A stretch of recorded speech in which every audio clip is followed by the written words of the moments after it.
நம்ம திருப்பூர்லேயே 10 ரூபாய்க்கு சாப்பாடு கொடுத்துட்ருக்காங்க. எங்கன்னு சொல்கிற வீடியோ ஃபுல்லாக பாருங்கள். இங்கே வந்து டெய்லியுமே ஒரு வெரைட்டி ரைஸ் வந்து கொடுத்துட்ருக்காங்க. தயிர் சாதம், லெமன் சாதம், புளி சாதம், இந்த மாதிரி சாம்பார் சாதம் இப்படி கொடுத்துட்ருக்காங்க. நாங்கள் போகும்போது சாம்பார் சாதம் கொடுத்துட்ருந்தாங்க.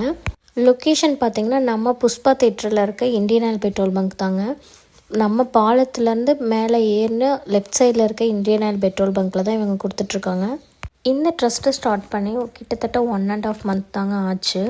இது வந்து தெய்வ திரு ராமச்சந்திரன் முதலியார் நினைவாக அவங்களோட சன்ஸ் திருப்பூர் சென்ட்ரல் ரோட்டரி சங்கம், நித்தின் சுரேஷ் தொண்டு அறக்கட்டளையும் வந்து சேர்ந்து ரன் பண்ணிகிட்ருக்காங்க. அன்லிமிட்டெட் ஃபுட் தான் கொடுத்துட்ருக்காங்க. எவ்வளோ வேணாலும் வாங்கி சாப்பிட்லாம். இந்த மாதிரி திருப்பூரில் பண்ணுறாங்கங்கும் போது கேட்கவே ரொம்பவே ஹாப்பியாக இருக்குங்க. இந்த மாதிரி நிறைய பேர்த்தோட பசி வந்து இதில் தீரும். வெளியூர்லேருந்து ஒர்க் பண்ணுறவங்க எல்லாருமே வந்து இங்கே வந்து சாப்பிட்ணும், இதெல்லாம் தெரியணுங்கிறதுக்காக தான் இந்த வீடியோ போட்டிருக்கோம். ஸோ இது வரைக்கும் யாரும் வீடியோ போடல அப்படிங்கிற மாதிரி தான் சொன்னாங்க. ஸோ இது வந்து யூஸ்ஃபுல்லாக இருக்கும் தான் இந்த வீடியோ நாங்கள் போட்டிருக்கோம். இந்த மாதிரியான அப்டேட்டுக்கு நம்ம பேஜை ஃபாலோ பண்ணி வச்சுக்கோங்க.